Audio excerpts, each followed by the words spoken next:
welcome to First 7-Inch Club, episode 246. First 7-Inch Club is a podcast where we dig up 7 inches from the past within the realms of hardcore, punk, and metal and discuss whether or not they're worth being remembered. We also provide facts and trivia that we get from the internet and our own personal experiences. We do our own research on the show, so sometimes we get things wrong. I don't have too much research this episode, so I probably didn't get anything wrong, so I'm going to be doing good. I am Mike, and with me is Scott. I'm pure research this episode. I'm pure like the meme of the lady doing the calculations with all the numbers flying. That's me today.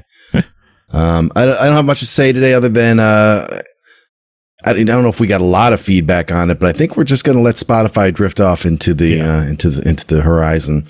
Yeah, anybody who's spoken up has said fuck Spotify, just play the songs and we'll deal with it. So if you are a Spotify listener exclusively and you noticed an episode disappeared, you're screwed. Basically, you got to go find the other 17 ways to listen to our podcast to hear that episode. Best way to do it is maybe to join our Patreon. You can just $2 a month guaranteed.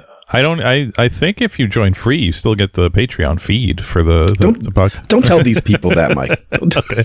Actually, yeah. I mean $2. For $2, you get the feed. Yes, it's $2. You're not going to miss that. You're not going to miss that, but I'm going to love it. Like if you give me $2, I'm going to love that.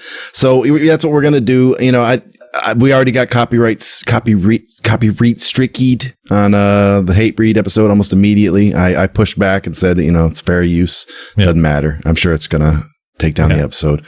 Should I put the music at the end again too, or you think we should not play this game at all anymore? I mean, I definitely want to keep the music from the band in the episodes. Yeah, but I feel like maybe I'm just the music at the end might be a little too far. We might have to come up with a theme song or something. I don't know. Yeah, we got to mitigate our risk here, everybody. We got to because the other platforms is going to catch up in this algorithm eventually, and it's going to be tricky to get this important information out to you if it gets any harder. But look into what Spotify does, by the way. I mean, I'm still using it like an idiot just because I have my whole family uses it, and I have to kind of disentangle myself from all their playlists and stuff. It's kind of a big deal, but they're just getting worse. Like Spotify's, if you've never really paid any attention to how they operate, it's really bad. Aside from the actual evil that the guy does, they've gathered all the labels under an umbrella where the labels make actually more money if you get screwed than if you get paid.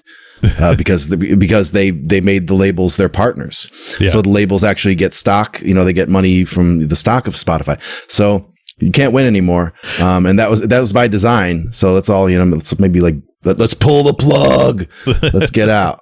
And but in the meantime, we're just going to keep doing what we were doing for the most part, and things will disappear, and you could find us. You can find us on the streets. Actually, if you just want to hear about these bands, just find us on the streets. We'll just talk to you in person. Me and Mike will show up. We're your sleep paralysis demons are going to show up and talk to you about forgotten hardcore bands mostly from our youth, not your youth, like things we remember. If you want to reach us, you can do so at first7inchclub@gmail.com or go to our Instagram at first7inchclub, and that's all letters, so you'd probably reach us quicker there. And we have a patreon.com/first7inchclub. Throw us a couple bucks, you get at least a couple new episodes a month, and your name shouted out and all that other stuff. Please go there and do that. Next week we will be reviewing another issue of Metal Maniacs, so I know you all want to tune into that. Outside of that, I am pretty certain I have figured out my my record ripping problem. I fucked around with it the other day, and I was like, it's been months now, let me look on the internet, and yes, it's a known problem now. It is absolutely a Windows update. Windows 11, the newest update, just forces audio enhancements on you, and there's nothing you could do about it. It's one of those things, like if you don't check it, they're on your computer right now, so anytime you plug something in, it's going to enhance it. So I didn't have time to completely go through it, but it's the solution obviously is just turn everything off. So that's what I try to do, but I did it the hard way and it led to nothing, and I was like, well, fuck this.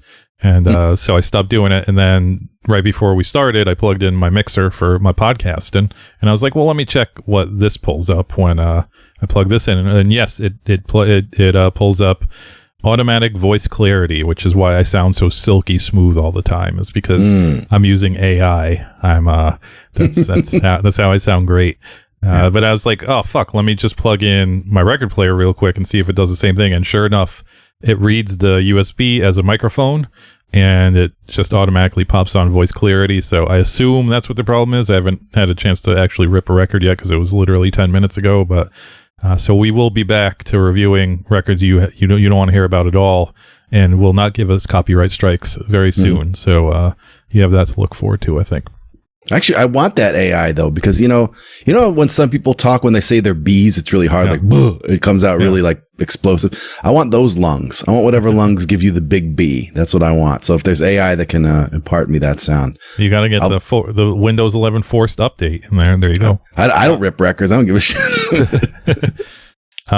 So yeah, hopefully that works. If not, I'll be reviewing another softball next week. We'll see. You'll know by the time you hear this if something stupid is going to be reviewed next week.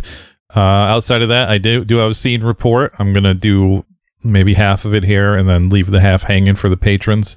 But I did go to the Wisconsin State Fair, and it was a thing. I got, like I said last time, I got the passport, which gives you access to all the food, all the special foods. So I'm gonna leave the special food review for the weirdos who want to hear people describing food and the flavors and stuff like that. That's the patrons. You gotta that's gonna be a paywall. But my actual experience at the fair, it's the same every year. I mean, it's in Wisconsin. That's the Midwest, and so you get all the salt of the earth in the Midwest. You get a lot of different shaped bodies. If you want to see a lot of people in unique shapes of bodies, it's the place to go. I love shapes. I love shapes and I love bodies. If you ever like looking in the mirror and you're like, I don't like the way I look, just go to the Wisconsin State Fair and you're going to find somebody in worse shape than you and just be like, I don't have it that bad. Definitely boosted my confidence. Besides that, it's like, so I went last year and like everything was fine. It was normal. It was like every other fair I've gone to. But this year, it's like I don't even know how these people lived without AI before this year. It's just like AI is thriving at the fair.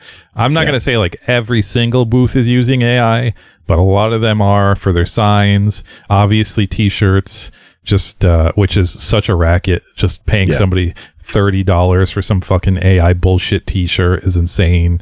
It's just like everybody at the fair has embraced the AI. It's horrible. It's horrible. It's just going to get worse and worse year by year until everything is in that one font that I've never made an AI flyer font. I don't know how that works.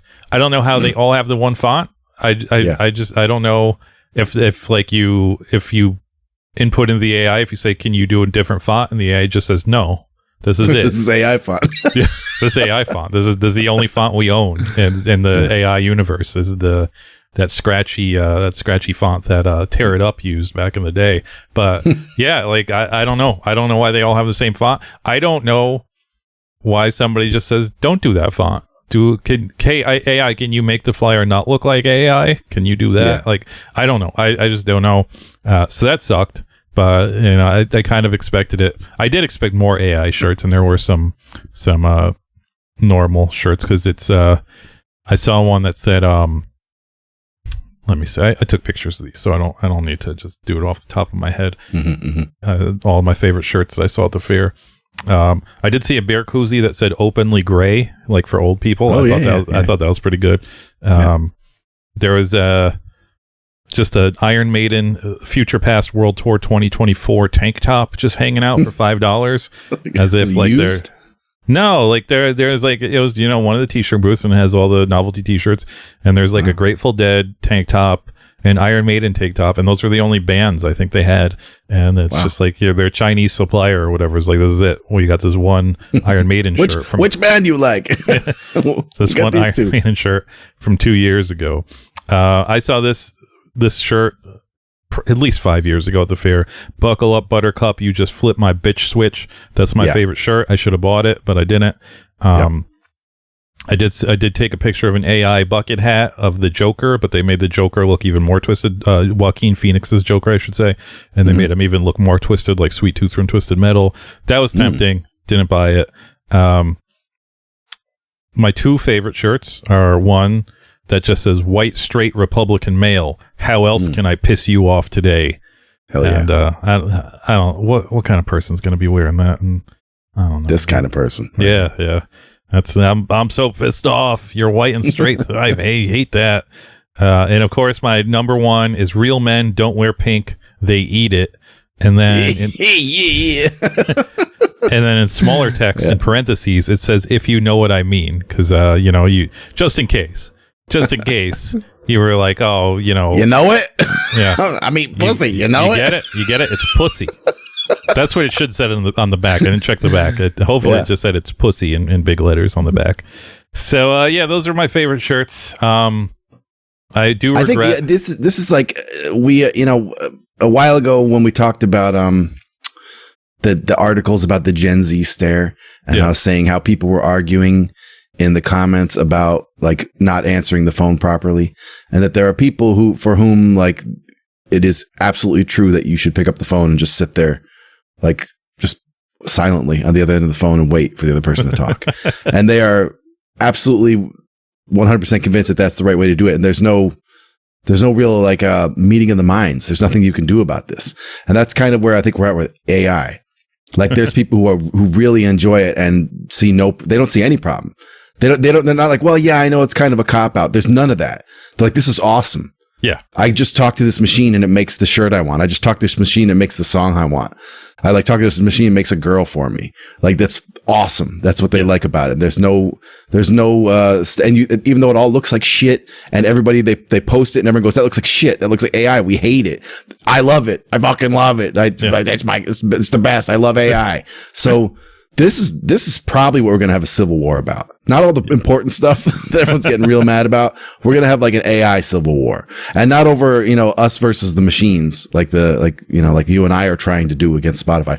It's just going to be us versus like our buddy who won't stop posting. Like the way we got to kill him now, to go to his house and kill him because of his AI problem. Well, I think the good news about that is I think it's mostly old people that use this. At least maybe. I think it's mostly old people that use it for like the low hanging fruit stuff, like making a sign for your store and stuff like that. Yeah. I hate AI in that use. I think it has like some uses that, again, I've talked about this. I don't think they're like, it's nothing I would ever share with anybody. It's nothing where I'd be like, I did this with AI. But like when I play my stupid baseball simulation game and spits out a bunch of stats on me, I could put it into AI and be like, hey, Poindexter, can you tell me what this means in English? And it'll, it'll give me like a summation. And it's just like, okay, well, that's helpful. That's good. But yeah, I'm not going to be like, can you make a flyer of this? Like, it's stuff like that where it's dumb. Where you're asking Grok every single question, like, is this real? Like, dude, just fucking use your own brain sometimes. But yeah, so hopefully it is just the old people that are like that, and hopefully they'll die out and the young people will know better. But that's probably me being overly optimistic. That did remind me, though, I did get the Gen Z stare at the fair. So I had this passport, and the way it works is like you just have a ticket for every single item of food that you're allowed to get, and you just hand the person the ticket, and in usual fair form, they're serving thousands of people a day, so they usually give you like a ticket number. So I go up to the counter and it's, some teen, and he's just like blankly staring at me, and I say, can I get the yada, yada, yada? And I hand him the ticket. He looks at the ticket and he looks down and he just walks away, and he comes back and he just like hunches over again. He's like, can I help you? And I'm just like, dude, I just ordered from you and you didn't give me a ticket or anything. And he's like, oh, you just wait over there. And I'm just like, you didn't even take my name. And I'm just like, whatever, man, like whatever. And like, yeah, so I got to experience that. Yeah. I will admit, I bitched out of the milk flight. Seemed like a good idea when I was sitting here talking to Scott. But once you get in that heat and you have three different items of weird fried food in you, you don't want to press your luck at the fair and by drinking milk, which you never drink, and immediately makes you sick because you never drink it. So I didn't do that. The only other thing I wanted to point out, which is, again, I think this is kind of salt of the earth stuff, is that I saw an insane amount of people of all ages wearing Ron John Surf Shop shirts. And okay. I talked to my girlfriend. I was like, do you notice this? And she was like, yeah. And I was like, what do you think's going on? And she's like, they're from Florida, and like all these types of people, that's where they go on vacation. And I was like, oh, that makes sense. So yeah, I didn't know Ron John had such a strong hold on people in 2026, but it was like being back in the 80s. It was great. So that was cool. I bet, I can't accept that explanation. There's more to it. With something like that, when you see a pattern like that, it's like when Birkenstocks came back a couple of years ago. That wasn't by coincidence. Like someone made that happen. So someone is like Marshalls or Ross Dress for Less, or someone is putting out Ron John gear again or something. It could be. Because first it was all old people, and that's like the first few people I saw, and I was like, well, they've probably had that shirt since 1987, so that makes sense. But then I saw like little girls walking around with Ron John Surf Shop shirts, and I was just like, I don't know, man. Yeah, it's weird. I'm waiting for the Dr. Zog sex wax shirts to come back. That's what I want to see. The only other thing is that I always regret that we have to go early in the day because we're old, and we have to go when it's the least busy. And I always miss when you see all of the teens showing up and wearing all of their best clothing to the state fair to really show off. So do they have the cowboy boots with like the 7-foot long curl at the front of them? No, I never see like real rural teens there. I did see some rural teens in like Christ shirts, like Christian shirts, but I don't see any like super redneck ass teens. It's just like, teens that wish they lived in a city, basically dressing like they wish they live in a city. But I wish I could experience that, and I just never do. That reminds me, I was out at a restaurant once, and someone was wearing like a really aggro Christian shirt. That the point of it, I don't remember what the slogan was, but I wish I could, because it was like pithy in an interesting way, and it was making the case that the reason there are like dinosaurs buried under the earth is because of the floods. Like the biblical flood. And it was like blah blah blah blah blah blah blah blah blah blah because of the waters, and the waters were huge. Like it was delivering this massive mic drop. I have to see that shirt again. I need to know what it said, because it almost convinced me for a second, and then I lost it and went away. Oh, maybe this Christ is real. That's a good point. I didn't think of that. It's because of the water. That's why the dinosaurs are down there. It's because of fucking Christ. So hopefully if I have enough time on Saturday, I'll drop a more thorough investigation of the Wisconsin State Fair 2026, but that's all I'll give you now. I don't want to talk about fucking another bunch of food for half an hour, and God forbid I ever talk about baseball cards again, because Mr. Chebyshev was like, he got you down? He said, I'll pay you extra to not talk about baseball cards again. So.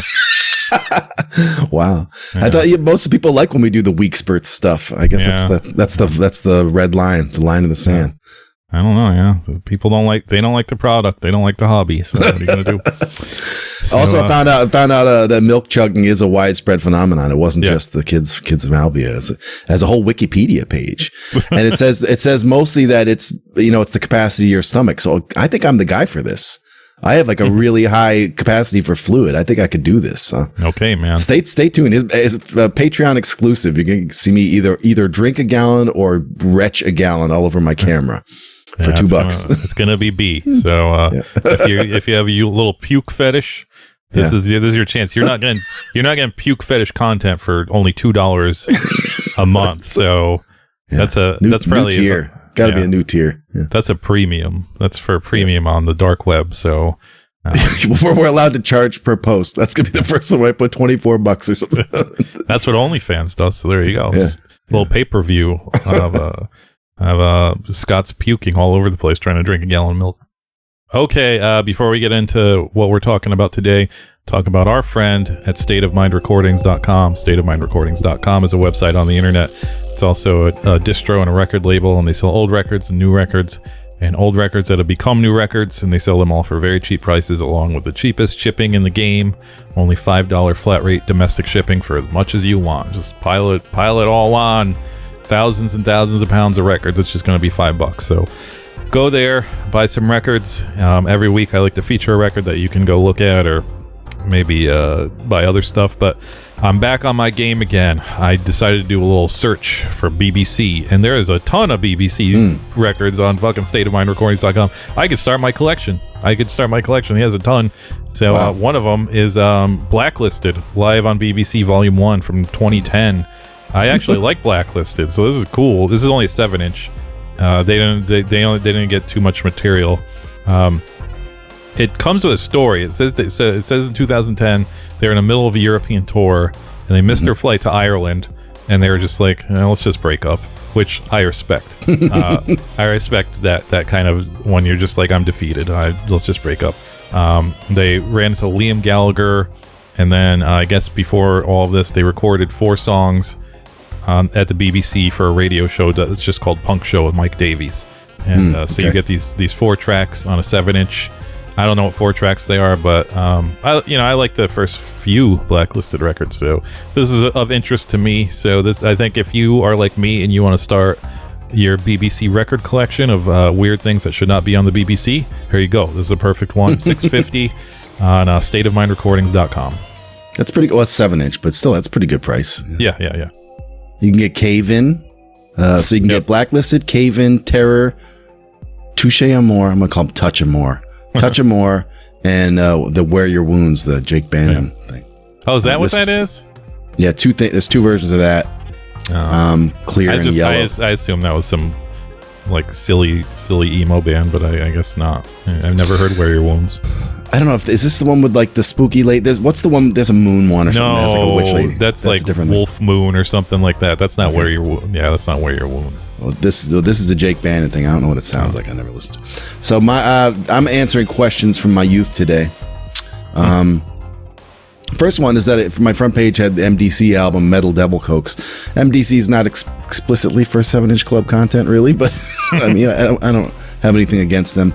I like that they're a band who, at the height of metal bands begging to be seen as more Christian than Christians, refer to themselves as millions of dead Christians and millions of dead cops. I think that's fucking awesome. And, as a show of solidarity, I bought the record Metal Devil Cokes when I was a kid, which I just assume I often bought the record in the middle of a band's career where it wasn't their best. Yeah. And where fans don't tend to like those records like that. Like, I think I like the Naked Ray Gun record that's like that too. I think that's kind of where I fall. I land on the shitty sellout record, the Cold Lake of every band's career. And I assumed this was that, but I'm looking around and it's not. I just thought because it's called Metal Devil Cokes. That's the dumbest name. Like there's Millions of Dead Cops. That's a hard name. Millions of Dead Christians, that's a hard name. And then they're like, I don't know, what else? Metal Devil Cokes? And I'm like, this has got to be their shit show. This has got to be like the jump the shark. But I guess not. It's probably all right. I listened to a little bit. It's it's kind of punky hardcore, but I respect it. And you could also get the Shades of Brown LP. But then also they had, I noticed the front page also had Crucial Youth Posse Machine. Ooh. On colored vinyl. Yeah, I don't know what it is. I don't know if it's a re-release or what it is. It's definitely a re-release, yeah. I mean, like if it's a recent re-release. Yeah, State of Mind just sitting on a stack of $200 Youth Crew records. But it comes with a comic book. I guess I never knew that. It comes with a 20-page comic book. So that I kind of might have to get this. It's one of those things like Crucial Youth. There's things like that were out when I was young, and there was no way to really find out the lore or to really get behind the scenes on it. And now, of course, I could probably just look it up. It's no big deal. Although it doesn't come up immediately. If I put in Crucial Youth, it's not like none of the explanation are the first Google results. But I always thought this was interesting because it's just such a barrage of inside jokes. It's such a mature product. You know what I mean? And it's from the bleeding edge of Youth Crew. It's from the year of Youth Crew in '88. That's like the year Youth Crew is happening, and already these guys are like, here we go, doing the fucking doing a little stand-up routine, and in the midst of the stand-up routine, making an actual hardcore album. I don't know if you ever listened to this, Mike, but it's actually very heavy. It's very like fast and heavy and borderline serious. You could tell they're kidding around, but it doesn't sound that much jokier than any other hardcore record. So these guys just kind of made a good hardcore record by accident, maybe. And the cover is awesome. The Posse Machine is a big steamroller that's crushing posers or whatever, or crushing, it's kind of weird. They're crushing a black metal guy or Kiss or something like that. So there's inside jokes left and right, and there's even some sort of straight edge like battalion marching in the streets behind them. It's pretty cool. So 1850. It's not. I guess it's not bad. Color vinyl. Not. I guess it depends what the color is. Is it a cool color? I don't know. But the comic book alone might be worth it for 1850 for me. So, yeah, those are my two this week. It's MDC and Crucial Youth. And there you have it. stateofmindrecordings.com. And so now we can talk about our main event tonight. It is the band Neglect and their 7-inch Pull the Plug from 1993 on Wreckage Records. Neglect was a band from Lindenhurst, Long Island. This was requested, and then he provided the MP3s by Contraceptron, who I believe might be a patron too. But yeah, he has an Instagram, Contraceptron_vintage. I don't know if he sells stuff or just shows it off. I'm sorry, Contraceptron. I don't follow you back. Hold on a second. There we go. So now I'll see your posts. I'm sorry if I don't follow you back and we talk in the DMs. I don't ever check. So it's not because I'm selfish or anything like that. I'm just absent-minded. So yeah. So now I follow you back, Contraceptron. Sorry about that. Anyways, so yeah, Neglect was a band from Long Island that was around for a few years in the early 90s. And then peaced out. They had like a ill-fated reunion in 2005 that lasted 3 shows, and that was about it. I have a lot of complex opinions about Neglect, and this might be the one this might be where I get canceled. This show, this might be the one. But it's been a while since I stopped posting on wrestling Twitter. I haven't been threatened to be canceled in a long time, so it might be coming. So yeah, Neglect was a band that I always really liked, but I don't expect Scott to like them. Like, I'm already pretty sure Scott doesn't like Neglect, but we'll see. But it's one of those things where I don't know. Like, if I played Neglect for somebody and they're like, "Yeah, this sucks," I'm not going to be like, "Well, no, you're wrong." Although somebody did DM and say Neglect sucks, and I was like, you don't know what you're talking about. But I was just playing around. I understand Neglect is a very singular band, I think. When I was younger, when they were relevant, I grew up in the heart of tough guy music. Like, I was right there. I went to a lot of tough guy hardcore. So I never saw Neglect. I've been to like 4 shows where Neglect was supposed to play and they canceled all of them. Or they just I don't know what the fuck happened. I don't think they ever had a reputation of canceling shows. I just think I had like a really, really bad luck when it came to seeing Neglect. So I never got to see him. But anyways, I grew up going to shows where tough guy hardcore bands would play. I listened to a lot of tough guy hardcore. I enjoyed some of it. And I never really found any of it scary. I was just like, this is music made by goons. Like, this is their life. Like, I knew these dudes were in gangs and stuff like that. It never scared me. I was never afraid or anything like that. I've seen some pretty brutal fights at shows, and I was never like, it never affected me. Neglect, however, hopefully everybody listening to this is familiar with Neglect, because if you're not, you need to stop right now and find the Neglect discography, 4 Years of Hate, and do some studying, because I don't like this 7-inch gives you a piece of Neglect. I don't think it gives you the full picture, though. I think you need to listen to like at least 10 more songs to get the full picture. But Neglect to me is always a very singular band, not so much music wise, although I will say not many bands were playing this particular form of groove based hardcore at the time, so they were a little singular at the time. But it's the lyrics, it's the lyrical content, which was it's surprising. It's a lot of talking about the singer wanting to kill himself, and not in a poetic metalcore way, like just in a very matter of fact way, like, this is it, I want to fucking die, and a lot of other like lyrics that are at face value very hilarious lyrics. But there's no like wink in Neglect. There's never like winky, this is a joke. It's not like death metal. Like, you listen to death metal, no one really wants to fuck a corpse. Obviously some people do, but most death metal bands, they don't really want to do that. They're just doing it for shock value. Me and my friend would ponder this all the time. Like, is this for real? Like, is this guy fucking for real?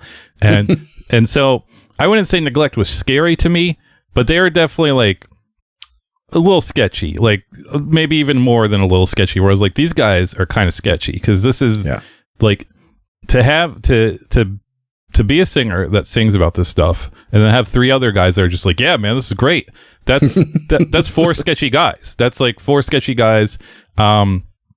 A while ago, I did read, this is insane to me. I mean, I posted this a few years ago on the Instagram, but they had an early interview in Maximum Rock and Roll, which blows my mind, because Maximum Rock and Roll has always been pretty PC and did not really ever dip into like any type of moshy hardcore. But there was a 1-page interview with Neglect, and they seemed like, jokey guys, and I was like, oh, that kind of ruined it for me. But this was like 2 years ago, so I went my whole life just like, I don't know about these guys, man. They're on some other shit. Like, these guys are fucking weird. I knew Derek was like I won't say normal, but he was in other bands that I was aware of. So But Brian, the singer, and the bassist just being named Bones, I was like, I don't know about these guys, man. So Neglect was just like they're just a band that me and my friend would always talk about and just be like, well, I don't know what's up with this, but it's fucking weird. I remember one time being in the tune-in record store looking through records, and there's 2 other kids in there looking through records, and somebody picked up this Neglect Pull the Plug 7-inch, and he said to his friend, I heard this guy finally killed himself. And I was just like, that's crazy. That's like a rumor now, is that this, like, that's probably a rumor that lasted for their entire duration, and years after, where it's like, oh yeah, Brian from Neglect, he finally killed himself. He obviously never did. He's still alive, but yeah, like, so I could find the humor in the lyrics. Like, again, you got to listen to a lot of Neglect, and then you're just like, okay, this is pretty funny. But to this day, I don't think he was joking. I think all these lyrics were real. This is some real shit, and for that, I think everybody should at least give them a spin and just be like, I can't believe somebody was making something that sounded like this in 1993. Whether you love it or hate it, I just like, this is like, we always joke around about Wartime Manor. They were a band, as immediately when I heard them, are like, these are some sketchy guys. Like, you could tell this is some sketchy music. And that, like, I heard Wartime Manor before I heard any other Troycore. So once I heard the rest of Troycore, I was like, oh, this is a whole town of sketchy guys making sketchy music. Obviously, any like Troycore dude most Troycore dudes I have talked to in real life or even on the internet are nice dudes. They've just grew up different. So I assume the dudes in Neglect are the same way, but you hear their music and you're like, these are kind of some sketchy guys. So that was kind of my past with Neglect up until this point. I honestly, I'm going to talk about this later, but I never thought about Neglect till I met you.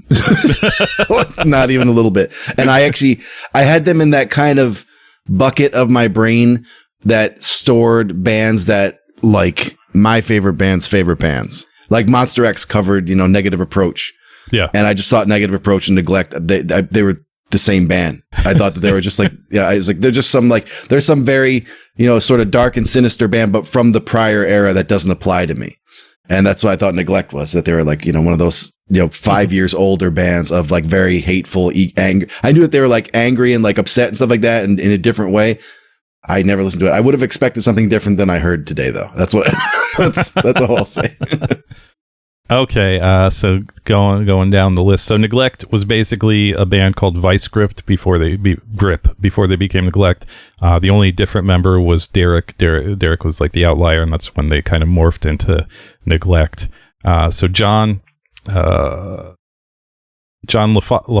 It's like a tongue twister to me. John LaFada. He played drums. He was also in the band Mind Over Matter, or Big Deal, and another band called 64 and The Great Lie. He wasn't in Vice Grip. He joined Neglect shortly after they formed. But all I know about him is he is now a bank guy, and he does bank guy stuff in real life. Yeah, he's as far as I can tell, he's the most enthusiastic ex-member who still does press and stuff, because he's still. I think he's been in like 4 or 5 very important bands, and I think he might even still be playing now and then or whatever. But so I watched a good chunk of his. He did one of those New York hardcore interviews with that guy. I forget his name, and I watched some of it, but it's 2 hours, and they just talk about flyers. Like, oh, what's up with this flyer? They just talked about that, and they're like, they're stoked about it. But I did watch a little bit of it, so it gave me a little bit of the fuel for some of the other guys, more or less, not so much on him. But yeah, he's a financial advisor at JP Morgan. According to that interview, he's never lived more than a few feet away from where he was born.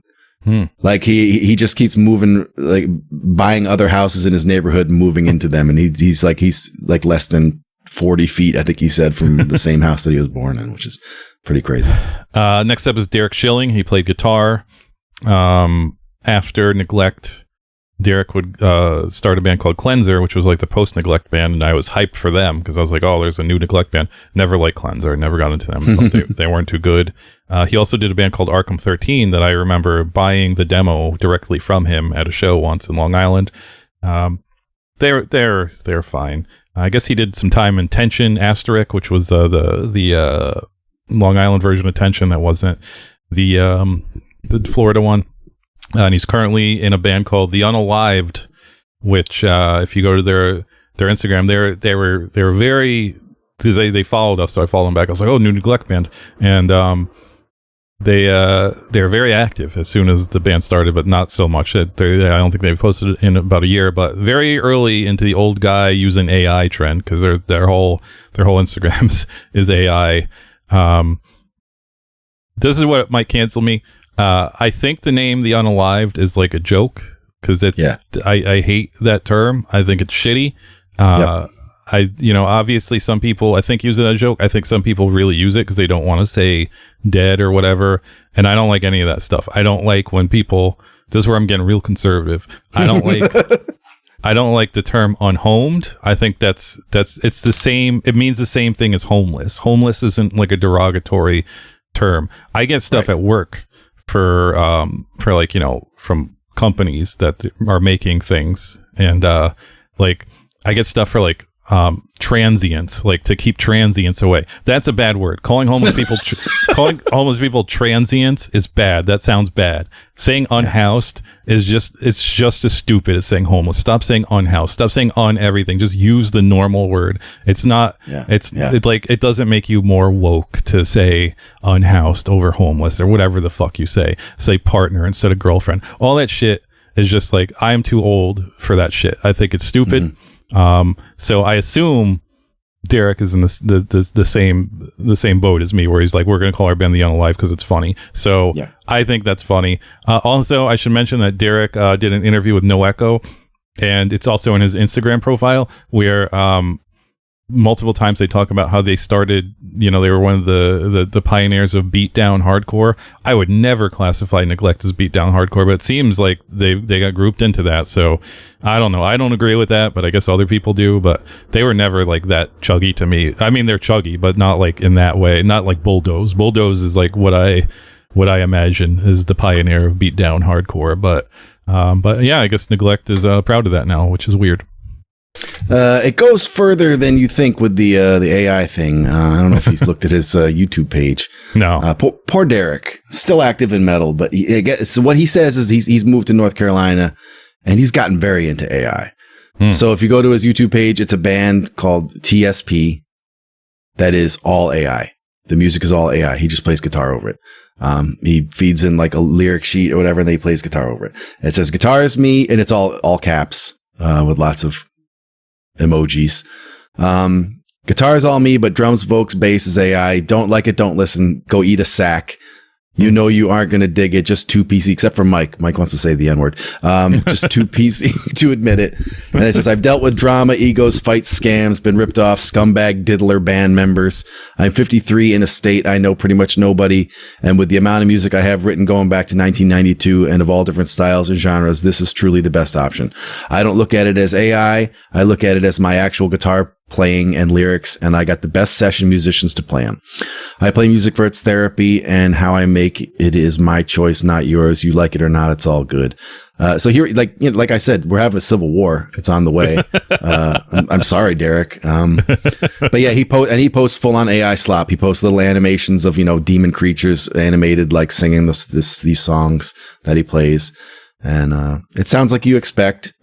It's metal. It's not the worst. But he posts a lot in all caps. If you look at the thing I'm talking about, if you open up the about the band or whatever on YouTube, it is a wall of capital letters. So it's about you, and it's about you being an asshole for not enjoying AI. So we're all gonna die. Derek's old, so what are you gonna do? As long as the youngs don't start talking about like this, then I'm fine with it. Lastly are the two mysterious members of Neglect, and so I'm not gonna lie, I kind of half-assed all this research. I don't give a shit. If you don't like it, fuck you. Go use AI. Like I don't really care. I was expecting. I was like, it's 2026. There has to be somebody or multiple people who have written long biographies of Neglect by now. Nope, no one has done that. Nope. So Bones was the bassist, the most mysterious member, because he's always just credited as Bones. I assumed by now his real name would be on the internet, and I did a decent amount of searching and just came up empty. I swear to God, at one point I knew this guy's real name, but I just couldn't find it. Maybe Scott did, but yeah. So I didn't find anything about Bones. I don't even know if he's still alive. Guess who'll give it to you is Apple Music. Ooh. And every copyright site that you can find, because poor Neglect decided to, I guess they must have wanted songwriting credit. And you're not allowed to do songwriting credits under a pseudonym. So I have all their real names right here under the composition and lyrics section of the Apple Music app. So you can find it. His name is Chris Baldwin. And actually there's a hint on that, because on one of their records, he's credited as CB. And that kind of gave me the fuel. I was like, no, he's Chris something. Yeah. And I found him. So, I assume it's the right guy. He's, it's on that page. He's the right age. He's from Lindenhurst, and he can now do your taxes because he's a CPA. But he's the kind who doesn't bother putting his photo on LinkedIn. So, can you trust this guy? I don't know. His name is Bones. There's no photos. Who knows? Wow, I expected him to be into some real dark shit. So that's cool that he's the normal taxes guy. Are pretty dark, Mike. CPA, that's some dark shit. And lastly is Brian Zoid Beal, the singer. Again, this guy has had rumors about him since I was a child, so I don't know what's true or not. As far as the newest rumor is that he is possibly currently a born again Christian, and that's why you don't hear him wanting to do Neglect reunions or talking about Neglect in interviews. I don't know if it's true. That's just what I've heard from the streets. But I tend to believe it, because I think when you go this hard, the only option is to go harder in the opposite direction and become a born again Christian. So I'm going to believe that he's an actual born again Christian now. Yeah. So there's a thread on a terrible Facebook group, Hardcore Worldwide. If you're an active poster in Hardcore Worldwide, you're really in the shit. You're really in the shit right now. Let me know which side you're on, because there's two distinct sides in Hardcore Worldwide. Let me know what side you're on. Someone asks, whatever happened to Brian and Eric Roy, or ROI, from the band Lockdown, says, ran into him less than a year ago and he's just living life. And Glenn Lorio says, someone I know wanted to do a doc on them. He doesn't want to talk, unfortunately. So he has surfaced a couple times, because there was a Neglect reunion, was it like 2006 or something like that? Yep. And then right around then, he did something with the band 10 Times Worse. Like he did some vocals on a 10 Times Worse record. Yeah. And then he took off 15 years. And the band Hangman met John LaFata at a Leeway show and managed to get Brian out of hardcore retirement to come to an Agnostic Front show where he supposedly moshed and had a good time. And then he recorded vocals for that Hangman song. So from 2017, there's some Brian Zoid vocals out there. Yeah, now I remember that. I forgot all about it. Yeah. In the article about that record, Brian says, I've just been living off the grid, stocking rice and rounds, waiting for society to implode. That's what he says. And then in the John LaFata interview, he confirms what you said, that they still hang out, they're still friends, they still go to shows, but he has found God and lives a very different life. So I would say that's, confirmed. Couldn't find him anywhere under his real name. I thought so, but it's funny because there's a very successful and tan guy with his name who is like, he's living like the asshole rich Florida guy life, and he legit has the Neglect haircut.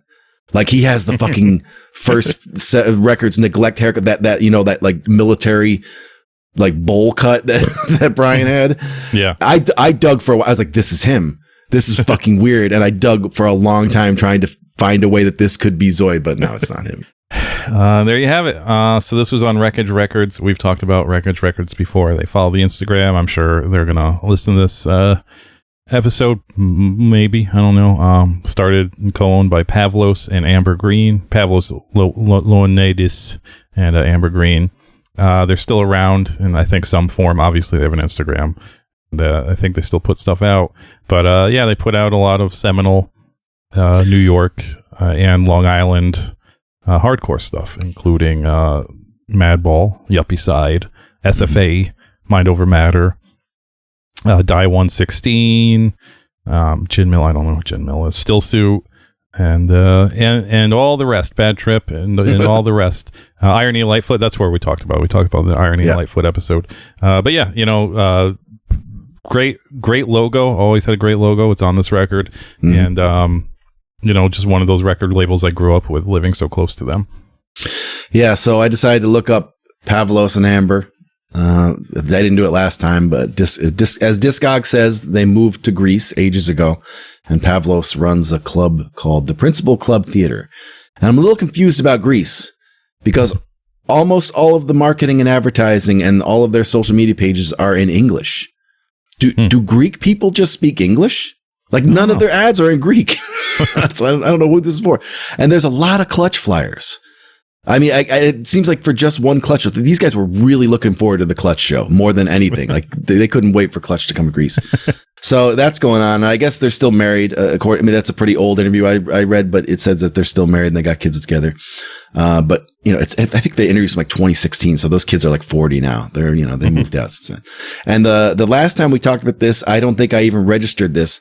The label is back not under them. The label was taken over by Chris from On the Might of Princes, Artie from Mind Over Matter, and Andrew from Perfect World. They took it over, and they're the ones who are putting all these fancy limited editions things. Okay. And I saw the video. They're just putting out the Neglect record we're talking about today, but as a 12-inch with one side screen printed. So it's got one blank side with a screen print on it. And I've never heard it said out loud before, but they pronounce it Wreck Age. Oh. Not Wreckage. I mean, it's Artie from Mind Over Matter says Wreck Age. But yeah, if you went to a SUNY school in the 90s, one of your most annoying classmates is on either Wreck Age or Exit Records, guaranteed. They're in all those bands. So now we can get this record onto a tray. Nice. We actually might have to bring back the old template for the Instagram for this Neglect one, because this would make sense because there's actual surgeons on the cover of this doing operation. And that was I don't even know if anybody ever put that together, that was the whole point of that template was, we're putting this record on the surgery, the operation table, and we're operating on it. It was more than that. It was that's the I forget what you call it, but that's the thing that the baby goes into when it's born. So it's supposed to be like the record was just born. I don't know why that's what I was going for. Okay. But I meant it to be like the record was just born and we were like the gross. I don't know. Either way, this works much better with that old template. Yeah. But I mean, if you grow up in the area, in the tri-state area, probably, or maybe just New York, Connecticut, near Long Island, this is an iconic cover. It just says Neglect on a green background in huge letters on the top third, in a very pointy serif font. It's stretched, of course. Yeah, I love that. And this says pull the plug in the NWA font, and just has those doctors, doing their doctor shit in their surgery masks, probably trying to bring a dead body back to life. The back cover has the same kind of layout with in thirds, but the middle picture for this one is a bullet hole. It's a bullet hole through some glass. Yeah. Has the wreckage address and everything, as LSS and No Tomorrow in the Neglect font with a stroke on it. It says Zap on it. I've never known what that meant, but it says Zap. I don't know if that was like a failed record label that helped them put this out, but it says Zap on here. And it says produced by Don Fury in pretty big text for a producer of a 1993 hardcore record of a debut band. So they wanted you to know that Don Fury produced this. So you get that. They ran out of sketchy imagery for the record labels, though. This is Neglect and a star. Like, this is just was like, it's just like a template. Again, a template. Like, they had this at the record pressing plant. They're just like, just put a purple star on it and put Neglect in the purple star. That's fine. The band will probably like it. Has the cool Wreckage font or logo on the back, and That's where they ran out of graphic design. The insert is just all text. It's just 3 million words of text just in one block. They kind of get fancy with the final lyrics of No Tomorrow and do that thing where in Microsoft Word where you're just like, I'm gonna make these at an angle and put these things in it. It's gonna look pro, but it doesn't look pro because it's fucking 30 some years ago and it's obviously just made this in a Word program. But 1993, I can't fault it. Obviously, the cover to me is pretty iconic. It's been ripped off here and there. I saw it ripped off recently. I think that Lindenhurst podcast did a T-shirt with this on it. But I think another band maybe did a rip off of this recently too. But it's very early 90s. It's obviously low on graphic design, but they also credited somebody named Taxi Driver for the layout. And it's spelled taxi-driver as if it was a screen name, but it definitely was not a screen name in 1993. Right. But yeah, so somebody got credit for this. But again, much like the band Neglect, if you looked at this now, I don't expect you to think much of it. But to me, this is just a classic looking early 90s hardcore record layout. So I love it.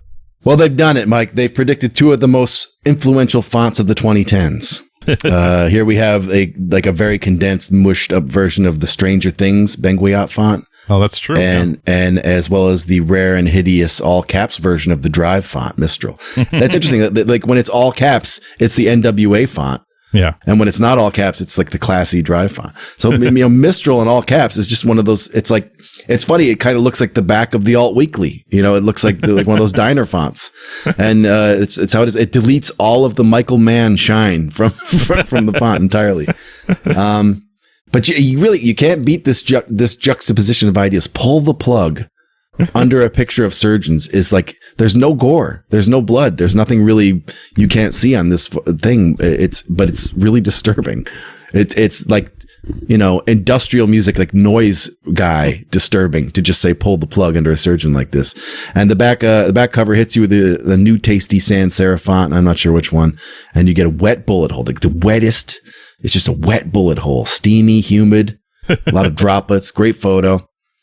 And yeah, so it says Zap. It's almost like the Scott Baio Zapped font. Yes, it's very much like that. But I guess if you write Zap at an angle, it just always looks like the Scott Baio. It probably doesn't look like that. But this is a German punk zine that I think Pavlos wrote for it. So I don't know. He just stuck the logo there. Like there's no tie-in. I don't think they paid any money. He's just like, yeah, I'll let people know about Zap. I'll just put Zap with no contact information, no nothing. I'll just put the Zap logo on. And I don't know how famous the Zap zine was. I don't know if it was famous in America. I'd heard of it, but it's not like I've read any of them. But I looked into it a little bit. This is a good rabbit hole. If you're bored, look up Zap fanzine because it's a German punk zine. It ran for a long time, and the owner became like a famous doctor and a politician. And then he restarted it in 2019 in print form only. So whoever this guy is, imagine like Dr. Oz putting out a punk zine or something like that. But that's what's going on in Germany. The Rec Age logo looks like it should be on a skateboard wheel. It's great. I think probably said that before. It still does. Things haven't changed in the last year or whatever since we did the last episode. The lyric sheet is pretty basic, but there is kind of like, they did kind of do like the Star Wars opening crawl trapezoid at the bottom, and it's a lot of dark words coming at you. Like scary ideas coming at you. And it once again, it's got that kind of like sketchy industrial band look to it. Like when you do weird things like this, to me, it says bad politics. It says like industrial, it says noise guy, bad politics. But also the way that they kind of like stagger those words so it's almost like a big punchline coming at you. That also reminds me of that dinosaur Christian shirt. So I'm really hung up on this shirt. I got to find out more about this shirt. The thanks list is a wall. And they use the font's built-in underline function on the italics top, that's some real my mom is a secretary type shit to do that. And it looks like it too. The record itself. So this, I don't know how they did this, but they very inexpertly applied text on a circle and something went wrong. So the text is all kind of like italicized in a weird way. And it's like it's on a tilt-a-whirl. It's like it's spinning. It's like drunkenly swirling. And then Neglect is just written in this giant purple star, and it looks like the record that comes free with the Donnie and Marie TV stage. Or like if you got a Barbie and the Rockers tour van and it came with a record. It looks like this. And that's what happened, guys. Neglect, what happened? Okay, well now we can get into the music, and it's only 2 songs, so we don't have much to talk about. So, the last few episodes have been long in the tooth, so we'll be out of here fairly quick. First side is the song "The LSS." The LSS, pull the plug. It's the LSS, LSS. Finding other thoughts that wash up in my mind. The faithful thoughts of life that'll never be refined. Show me your way, away from pain. I'll show you that roadblock that sits in my brain. Twisted thoughts of hate, twisted thoughts of love. 6 feet of dirt is all that's above. You live your life with some kind of goal. You live your whole life down in this hole. Now you're 85, what do you live for? Respect of tradition which you should have ignored. It's too late, you're in an old age trap. As that urine collects in your lap. God's here with me, God's on my side, God's here with me. God's on my side, God's here with me. God's on my side, God's here with me. And God's on my side, God's here with me. God's on my side, God's here with me. God's on my side, God's here with me. God's on my side, God's here with me. And God's on my side. He left you on your own with your share of problems.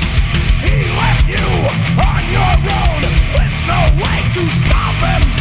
He left you on your own with your share of problems. He left you on your own with no way to solve them. God's here with me. God's on my side, God's here with me. God's on my side, God's here with me. God's on my side, God's here with me. And God's on my side, God's here with me. God's on my side, God's here with me. God's on my side, God's here with me. God's on my side, God's here with me. And God's on my side. God is here, He's on my side. Told me Himself, no free ride. He let me live on His miserable earth. He gave me nothing, so that's what I'm worth. In my old age, I'll turn and toss, offer it up to Him on the cross. In the back of my mind, I'm thinking of myself. So when I die, I'll share His wealth. You live in constant pain. Every day you're on right and will never go like colostomy bags and varicose veins. Pills make me bust to kill your veins. Cancer ate away you. There was nothing you could do. You're in trade to the LSS. Pull that plug, it's for the best, bitch. Grandma, pull the plug, pull the plug.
So this is, I would think this is Neglect's most popular song. I think this is, if you know Neglect, you know the LSS. This is the one song you would know.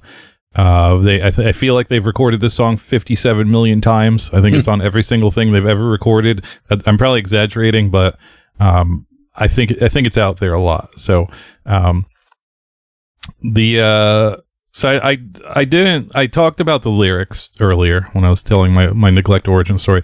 I didn't talk about the vocal delivery, and it's very, and that's kind of 50% of why it was always sketchy to me, because you have this guy singing a lot of words, like not like obviously never thought about lyricism, just like I got a lot of words, I'm gonna say them in a sort of poetic way, and he's singing in this half drill sergeant, half cartoon bulldog type of cadence, where he's just like, God's here with me, God's on my side, and it's just like, he left you, and it's just it makes it more sketchy, because it's obviously like this guy kind of has his own deal going on. Like no hardcore guy really sounds like this guy. Like at this point, it's a weird vocal delivery and sound, and it just makes everything more real.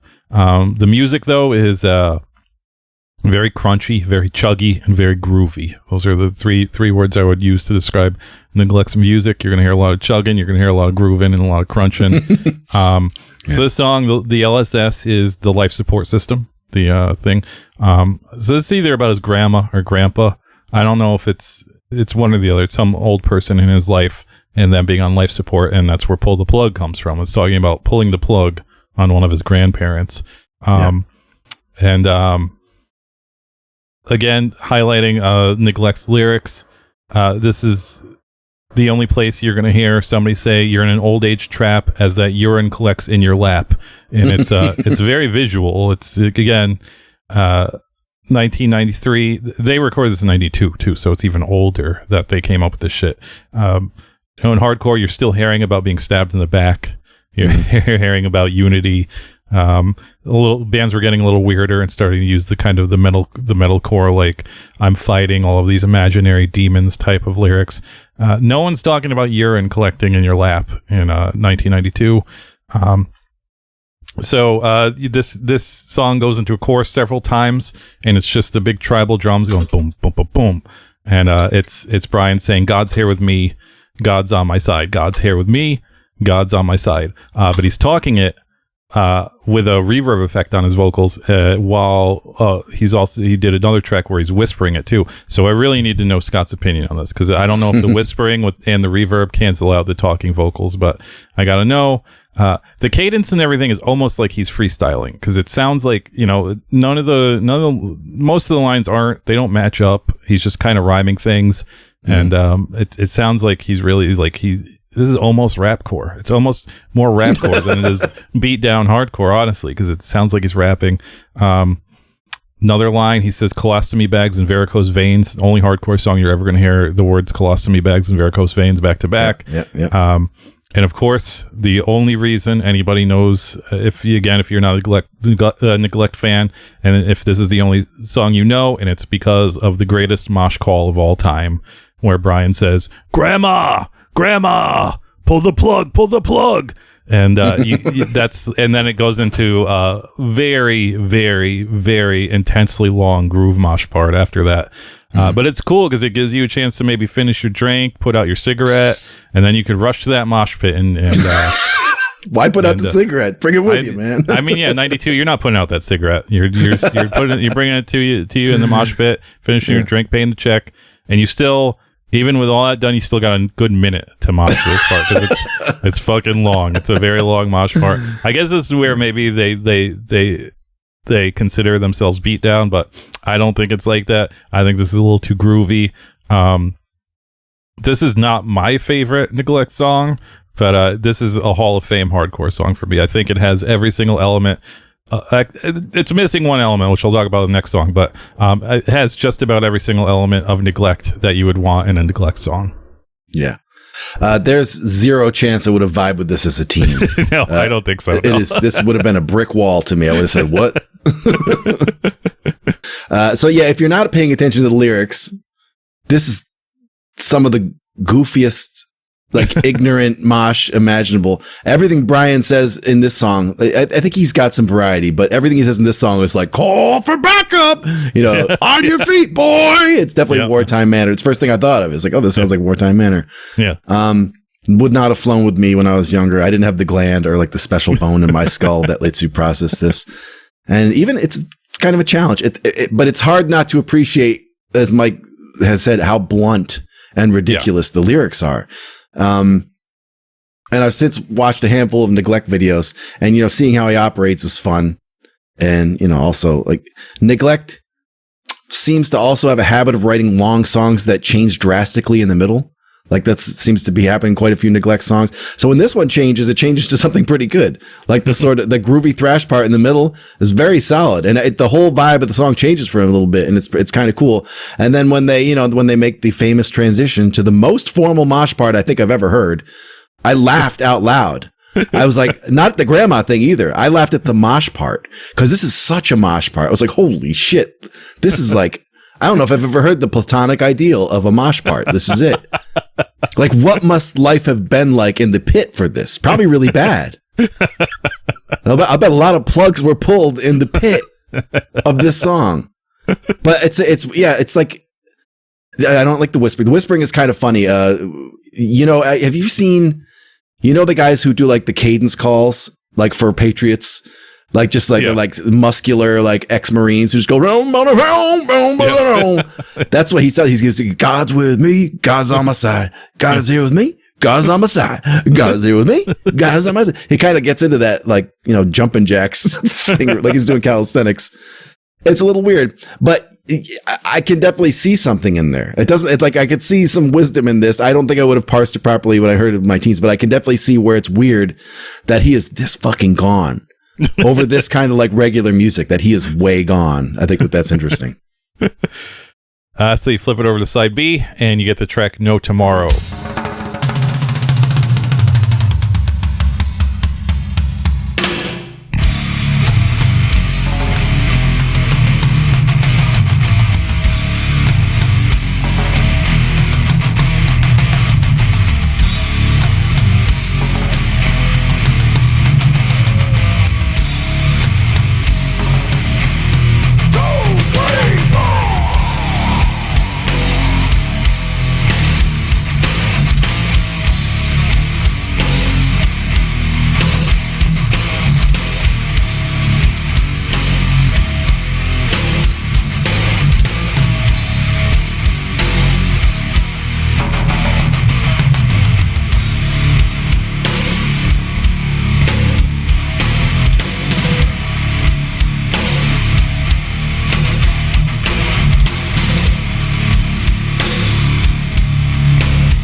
So don't worry, you're getting 5+ minutes on this side. You're getting your money's worth, even though it's still one track.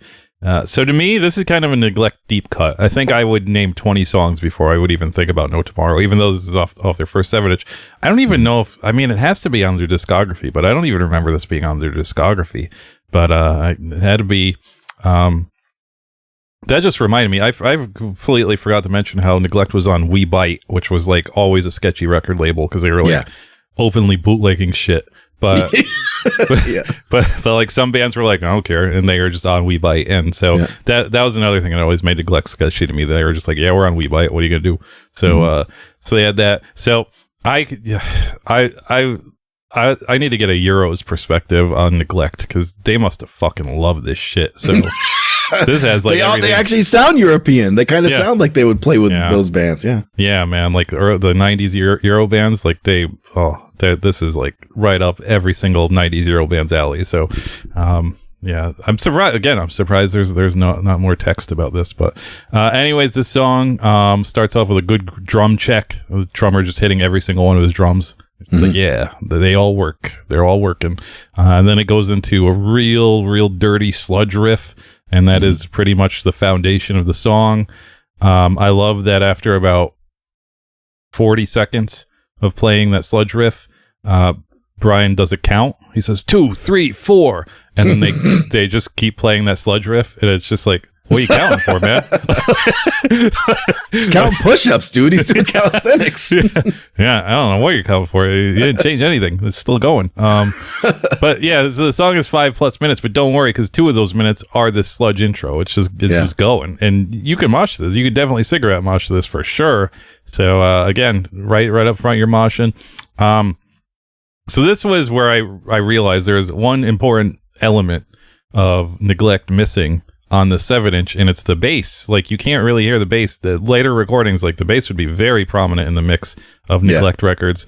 And this was recorded by fucking Don Fury. That's like his deal, is making your bass sound stupid. And so they might have felt ripped off after this. They might have just been like, what are you doing, man?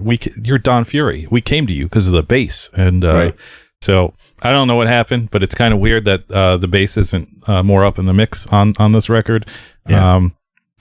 So once they get into the meat of the song, at least the drummer starts hitting an as of yet unheard drum during the bridge. And it's only in one ear. It's in like the back of one ear. You hear bong, bong. It's like, I don't even know what that is, where it's coming from, but he's hitting it. After a bunch of dicking around, we do get back to that sick sludge riff. So I like that. And then, if you've listened to the show for a while, I'm pretty pro talking vocals. Scott is obviously very anti talking vocals, but unfortunately, they decide to do the double vocal talking Metallica Black Album effect in the song. That's the type of talking vocals I do not like. This is like the one type where I'm just like, what are you doing, man? This is that corny fucking Enter Sandman shit. So I would have deleted that part. I think the talking vocals are perfectly A-okay on the LSS, but the talking vocals on this I do not like. But the screaming he does after that part where he just goes, yeah, is top tier. This is my 6-star screaming after he does the vocal effects. So I understand having to do the Metallica interlude just to build up your vocal cords to scream for 47 minutes straight without letting it go. So I get it. Then they go into the bouncy New York hardcore groove part, where he just names scary adjectives that are on that lyric sheet, which is pain, agony, and it's just like, this upset. It's fucking sick. And then it just ends. That's it. That's the end of the song. Again, not my favorite Neglect song, but for 1993, I still think this is kind of cutting edge for what it is. But yeah, it's no LSS, that's for sure. Mike brought up something good. I have a habit of not really doing production notes on the first track for some reason, because I'm still orienting myself to what the band's doing. But the drums are insane on this record. Yeah, I know they have a drummer. I've seen him. I've seen him drumming, and he claims to have drummed on this. But this drum sound is totally 80s keyboard demo. This is like, you've heard this in Best Buy. The snare is still echoing to this day from the first time anyone ever played this. And there's so when they switch back to that swamp groove of the first part, that's when you hear that drum. Like he's playing a normal beat, and every once in a while he just reaches over and hits that one tom that's only in one ear in the back. Yeah. And I think all the toms are there, but during that part he just goes doink, doink, and that little doink is like, whoa, it's like someone's tapping you on the shoulder when you listen to it in headphones. It is really crisp. It's very Don Fury. I think that the drums are very Don Fury. And Bones, on this track, Bones' bass is pretty crisp in some parts. I would say a little clanky. That the song they have a video for, Good for Nothing. That's what you go listen to if you want to hear what his bass turned into, because that is a lot of like that is prominent Bones bass. Yeah, I think the roots of it are here. The guitar on this is actually pretty good. He plays. I think he always plays a Warlock. At least everything I ever saw, he's always playing a BC Rich Warlock or some kind of. He's always playing metal guitars, and he's very distorted. And I guess he said somewhere he just liked Florida death metal, so he just bought all the pedals, turned them all on, and left it. And he sounds that way. It's very heavy. And it's mostly just the drum production is pretty unreal. It kind of stands out. But yeah, this song rides in on the real fat, swampy, like cigarette groove. And then when it stops, it busts into like a Biohazard part. Yeah. It's like this upbeat Biohazard part. And that's pretty good. And I think that's where Brian's like his double track shouting, it works pretty well. Like being a more suicidal Biohazard is a lane most people don't see coming. And I think they soar. They like Neglect really soars in that lane. They do a great job.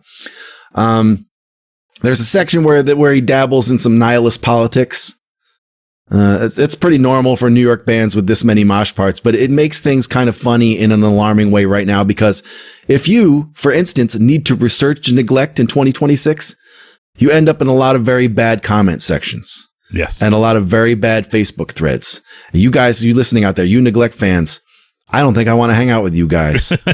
I think way too many of you are like, I'm not political guys, and you don't think that January 6th was a bad thing. I don't want to hang out with a lot of you. I don't know if I blame Neglect for that, but hearing some shit like this mid-song, you're like, oh, yeah. No, I know why you guys all like this shit. So that time is now leading into the swamp groove. Amazing. And then the spoken part, I would just call this a Don Fury part. I think that this is what he lives for. He loves to just put a trippy, like overlapping, blah, blah, blah, like something like I'm in my mind, man. I'm in the fucking, he loves that shit. I don't even think he likes hardcore. I think Don Fury tolerates hardcore so he can do the trippy parts on everybody's record. And then they go into the heavy part and Brian just Hulk roars. He just Hulk over the biggest mosh part. It's something else. It's something here. And it's very funny that they end it and go back to that New York hardcore bounce after that Hulk part. You could have ended on that dying Hulk, and that would have been massive. And Neglect might have been worried. They might have been like, oh, actually, no, that might be too big. We might kill somebody. So so then they got to pack it in. It's the end. They had that big bounce at the end. Everyone feels all right. Dance your way out of it. And there you have it. There's Neglect's Pull the Plug from 1993 on Rec Age Records. At the end of this, I like to do a little rating system where I say either throw it in the trash, listen to it on streaming, buy it in the bargain bin, buy it for full price, or buy it for collector's prices. Currently, there's only one copy of this pressing on Discogs, and it is $75.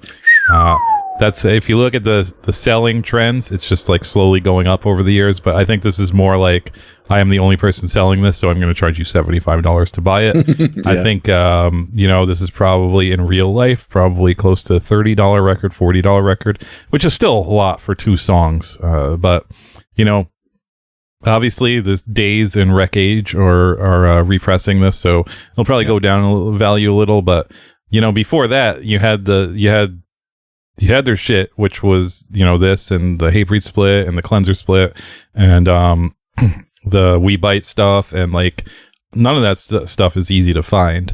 And even 4 Years of Hate, they did the discography. And when we started doing State of Mind stuff, that was where I was like, you got to go to this guy's website and buy this shit. Cause like, he's the only person on earth that was selling that at that time. And that was like the last Neglect. Like you couldn't find it. So I understand the high price for this. I don't really agree with it. I don't think you should be spending $75 on two songs. But And if Days is re-releasing it, that probably means there's going to be neglect resurgence in real life, which is kind of worrisome. You know, as much as I like them, I don't want any child from the suburbs trying to do neglect stuff. Like, it's just, you know, I don't think it's going to work out well. But for me personally, I'm not going to go as high as collector's prices, but I think this is a full price record just because it's only 2 songs and the No Tomorrow side. I don't. It, like I said, it's not even like probably my 20th favorite Neglect song. So that's just personal preference. Obviously, it's still a very iconic record from you know, an iconic band in some people's eyes, like me, and it's very old. So to be doing this shit, so I understand charging a lot, just not $75. I mean, you know, the Neglect influence is central to the Banana Guy controversy. You know, the band is named after a Neglect record, and Neglect. At least Derek took a prominent interest in that event when it was happening because it involved him, sort of. Yeah. So this band routinely surprises me. This isn't my first time being surprised by Neglect. I never thought about them much, as I said, when I was younger. And then I'm pretty sure it was you, like Mike, who brought them up. And I was like, that's a band you like, Neglect? And I'd heard about them. I knew that they were like bleak and miserable. And then I hit play, and I was like, "What the fuck? What is this?" And so I'll just hit play, put them back away for another few years, and then try again. You know, every few years. Every few years, I have to shake off the fact that I confuse them with other bands. I know that they're like a hopeless pack of like suicidal assholes, or at least one of them is, and the rest of them are okay with it. And that makes me expect something disgusting. I'm expecting like, you know, Starkweather. You know, or something crusty and gross. And it's like, no, it's none of that. If anything, it's a little goofy, and it's very like formal. You know, it's like, you know, it's Troycore bounce, and it's way more of it than my brain ever wants to accept, even from Troycore. Well, even when I listen to Troycore, I'm like, nah, this is too much for me.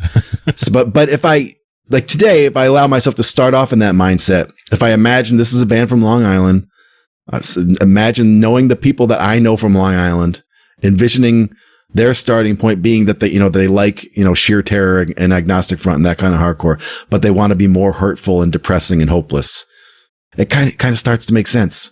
Like, it's almost like this is some sort of cargo cult outsider version of black metal. Like, you know, it's hopeless music made with none of the tools of hopeless music. They don't know how. I don't know how to make music that's bleak. All I listen to is Sheer Terror, and I listen to like Florida death metal and New York hardcore. So how do I make that rotten?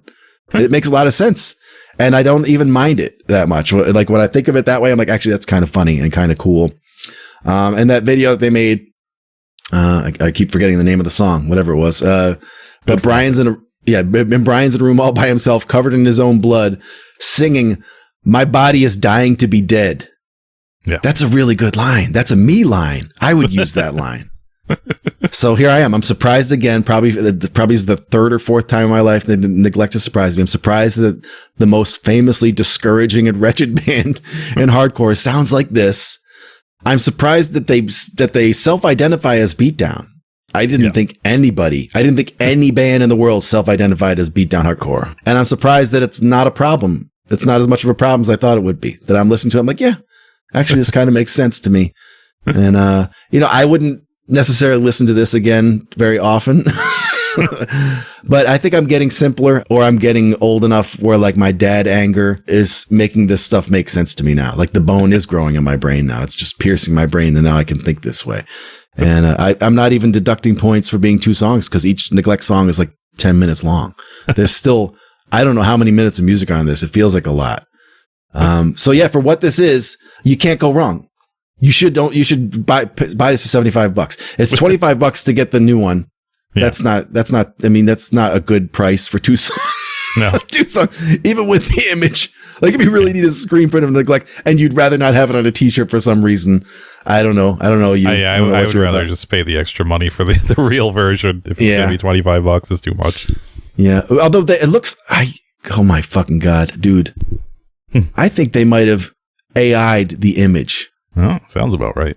The Surgeon image is new. I don't know if they've made other versions of this that have like a full color, almost Norman Rockwell painting looking version of the Surgeons in the middle, and you could see the knives going into something. If they used AI to redo this cover art, then the war is on. The war begins today. That is some bullshit. This very much looks like AI. This is I'm changing my number because of this. I was going to give this an 8 because I think it's kind of cool, even though it's not totally my taste. But you guys put AI art in your cover, didn't you? You fucking did that, didn't you? Or someone did. And I did. So now it's a 4. This was a good record. You should listen to the old version, and you should pretend that nothing has happened in the last 10 years. And in general, like nothing in the world has happened in the last 10 years. Just go buy the Neglect record and then it's 8 out of 10. But actually don't try adding me to your Neglect fan meetups and stuff, because I've seen you people online and you're worried about Hunter Biden's laptop and shit. So I want you to leave me out of your bullshit. I don't want to meet any of you ever. I do like that the back of the new version, the screen printed side has that old Neglect, all the guys in the electric chair image they used to use with the Neglect in like the insect leg font. Or it just looks like a bunch of insect legs. I've always really liked that image, so I would almost buy it for that. But yeah, that cover kind of ruins it for me. I would buy a shirt of that, and I was like, I'm scrolling down. Actually, I'm scrolling down Contraceptron vintage site. A lot of good metal shirts on there, and there's like like Jungle Rot, Impetigo. I've never said it out loud. Impetigo shirts, all that kind of stuff. Would be right at home with this Neglect shirt. So if you're one of those people, if you like Devourment shirts and stuff like that, you should get this Neglect shirt. At least, so the Neglect reissue at least has 5 songs on it. I think this is I think We Bite put out this version with all 5 songs on it, because I think I had this where it had all of these songs on it with Hang In There and You Deserve to Live on it. But maybe I'm making that up. But either way, that is our episode. Next week, if I'll say this, if next week, if the record that we're talking about is Down in Flames, that means my record player is working again, because that's the record. That's the record I have been testing out my record player for the last 2 months with, and I've just been listening to the songs over and over again. So it'll either be Down in Flames, or if it's something like, U2 or Cool in the Gang or something like that, that means my record player is still not working. NWA, yeah. That means my record player is still not working. So we'll see next week. Oh, actually, no, next week we'll have an episode, and then the week after that we're gone, because Scott has very important business to take care of. Mm-hmm. Also, I'm going to be at the Ink and Dagger show next week on the day we usually record, so this might be a day late or a day early or something like that. We'll see. Oh no, well, no, the Patreon will be this will be unaffected, I think. I don't know. Scott's the one who's going away, so maybe it will be affected. I don't know. But either way, if you're going to the Ink and Dagger show next week, you'll hear it by then. Yeah, if you're going to the Ink and Dagger show on the 20th in Chicago, let me know. I'll say hi, or maybe I won't say hi. Well, no. But either way, until then, Scott, do you have any last words? So I'm looking a little closer on the Discogs. You can zoom in pretty far, and it does look like an old painting. It looks like an old pulp magazine type painting, so it's probably not AI. So I'll go back up to 8. I'll go back up to 8 for now, provisionally. But if I find out you guys are fucking around, I'll be back to my points back, and you can hang on them for now, though. Okay, until next week, fuck Charlie Daniels.